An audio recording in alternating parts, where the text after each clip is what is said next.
Hello everyone, welcome to my channel. In the previous video, we have discussed a detailed procedure of interfacing a simple LED and a switch with our target microcontroller for this series, which is STM32 F401RETX. So in this video, we will be discussing in detail how to interface a 7-segment LED with an increment switch with this microcontroller unit. Before moving into the implementational details, let us learn some basics about a 7-segment display. I think many of you have noticed a traffic signal, a red color or a green color traffic signal with small bubbles or small LEDs, if you can notice clearly, all glowing at once to uh, emulate that there is a whole red light coming out of it. In the same way, the 7-segment display also have 7 different segments like 1, 2, 3, 4, 5, 6, 7, named as A, B, C, D, E, F and G. These all are LED strips which are whose anode or cathode will be taken out as common. In this case, this is a common cathode 7-segment display. So all the negative terminals of the LEDs are given are grounded directly, are given a common ground, and all the positive terminals are given out as inputs for the 7-segment display. So if I want to display, let us say 7, if you closely observe, 7 can be displayed as this thing. So that means you have to enable only A, B and C pins of the 7-segment display. So if I write logic 1 on A, B and C, you will get 7 displayed on the 7-segment display. By using the same logic, we can draft a table for all the digits. So for integer 0, the hex code is 0x3f, like based on what to be glowed, and A as the LSB and G as the MSB. So from ranging from 0 to 9, these are the hex codes that needs to be kept onto the A to G lines of the 7-segment display to display particular integer. And for 7-segment displays, we also have something called DP, which is nothing but decimal point. You can ignore it because we are using a single 7-segment display. Or if you are using multiple, you can also use it for displaying a decimal point. So as usual, we have to go through the steps of programming of STM32, which is nothing but enabling clock for the necessary ports, resetting the required GPIOs, configure the GPIOs for necessary input and output functionalities, resetting PUPDRs, configuring pull up pull down, and also the next and foremost thing for this application are, so if you observe, first 5 steps are common for any application. These are common, and the remaining steps after the 5th step are application specific. In my case, the application specific would be initializing a variable named count with 0 and incrementing it whenever I read a IDR value, and programming the ODRs with necessary hex code that needs to be put on the 7-segment display based on the count value. So enabling clock.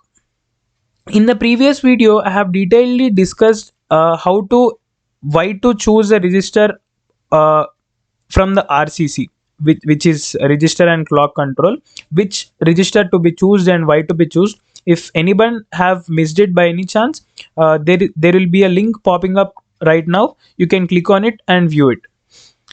So now we are using only GPIO A, that is port A, for all our functions for interfacing 7-segment display and also a switch. So I will enable only that port, like I'll write RCC arrow AHB1 ENR with that value. And the next thing is resetting the registers. For resetting the registers, you have to configure 00 into the particular pin that you wanted to use. So in our case, we are using PA.0 to PA.6 for 7-segment display. So which are basically outputs. And after that, we will be using PA.7 as input for count increment on 7 segment display. So in the previous video, I have detailedly explained how to write a value into a register, but however, I'll be explaining again. So in order to write a value into the register, we will be using AND assigned with negation combination, and also in order to write the desired value into the register, we will be using OR assigned with notation. So in order to reset, we'll always be using AND assigned with negation. In order to set, we'll always be using OR assigned with. So as I mentioned earlier, we have to use 0 0 into the particular motor bits of the particular GPIO pin in order to set it as default state or reset state. So in my case, PA dot 0 to PA dot 7 have to be resetted. So the objective is to reset PA dot 0 to PA dot 7. So for convenience, I am using PA dot 8 as input because that will be the first byte after 2 bytes, which will be 0x. Like if I convert it to hex codes, from PA dot 0 to PA dot 7 will be 7 will contribute to 2 digits of hexadecimal, and the next digit will be pertaining to PA.8. So directly it is accessible easily. So steps will be, first we have to reset the motor register pertaining to PA.0 to PA.6 and PA.8. So for PA.0 to PA.6, if you observe, we have 7 pins in total contributing to 14 bits. So in order to reset 14 bits, we have to write all zeros in 14 bits. So it will contribute to like 14 zeros. And yeah, 14 zeros, and 2, let us make it as ones for hexadecimal sake, and after that PA.8 you need again them to be 0. So this is what you are expecting it to be programmed, but what we are using the combination of AND assigned with negation of logic. So whatever you want them as to be 0, you have to make them as ones to get the hex code to be programmed, sorry, hexadecimal to be programmed. So this will be this will not be F, this will be 3, because these both will become 0 0, and after that this will be again 3. So it will be simply, this will contribute to F, F, and then F. So it will be 33 and triple F. So if you observe here, we are programming GPIO A arrow motor with AND assigned with 33 and triple F to reset these particular pins. Once you are done with it, we have to set them. So setting them is nothing but you must have 0 1 for output pins, 0 1 0 1, 0 1 0 1, 0 1, and 0 0 for input pins. So you can ignore 0 0 because already the pin is in the 0 0 state. So for 0 1, what you will get is, this will become wait, let me clear it.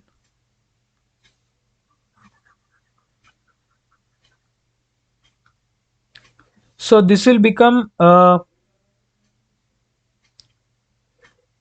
so that this will become 5 5, and then here also it will become 5, this will become 1. So this will become 1555 hexadecimal number. So you have to use OR assigned with in order to set particular pins. So GPIO arrow motor will be OR assigned with 0x0000 1555 for using PA.0 to PA.6 as output and PA.8 as an input. And the next part is programming the pull up pull down. If you observe here, PUPDR 8 is over here. As we are interested in the 8th pin, we have to reset these pins to 0 0 and then reprogram them to 0 1, which is a pull up state. So we are resetting the particular pin here. If you observe here, 3. If you get any doubt, you can simply always generate hexadecimal equivalents. So divide into 4 bits. This will be 0 0 0 0, and here you need 0 0. or 0 0, but as it is a negation logic you will be having 1 1 here, so let's keep 0 0. So here you will be getting 3, and these all must be zeros or ones because you are ANDing them. This needs to be ones, so this will contribute to F F F F. So that's what we are doing here. You are negating them, so all the zeros will becomes F anyways, and the ones which are actually ones will become zeros, so you are resetting the particular PUPDR bits pertaining to that pin. Once your resetting is complete, you are just programming it to 0 1 so that it will be in a pull up state. And next we will assume that count to be 0, and the next and foremost thing is monitoring the IDR. In IDR, which thing you have to monitor is IDR 8. So if you convert into hexadecimal, you can directly do GPIO A arrow IDR. You can do a bitwise and with 0x. As it is a 16-bit register, there will be only 4 digits of hexadecimal. So it will be 0 1 0 0, because these both will eliminate first 8 bits, and this will be the 9th bit which is we are interested. So we can directly AND with this thing. So if you can observe, GPIO A arrow IDR is bitwise ANDed with this particular value in order to get the value of IDR of that particular pin, which is pin number 8. Based on the IDR, we can configure the output. What is configuring output mean? So for example, let's say if IDR is read as 1, if IDR is read as 1, we can increment the count, and then we can directly display the count value on the 7 segment display according to the hexadecimal equivalent that needs to be put on the PA.0 to PA.7 pins. So if you observe here, I have taken a array of 10 elements, each element representing the hexadecimal equivalent of values that needs to be put on the A to H lines of a 7 segment display for that particular integer value. So for example, 0x3f for 0, 0x06 for 1, 0x5b for 2, and so on until 9. So if I want to display like count value, what I'll do is you can directly write GPIO A arrow ODR is or assigned with, you can directly have count, sorry, not count, you can directly have num of count. For safety, you can do num of count modulo division 10, because if count is going beyond 10, if you are not using the modular division operator, this might put your code in risk.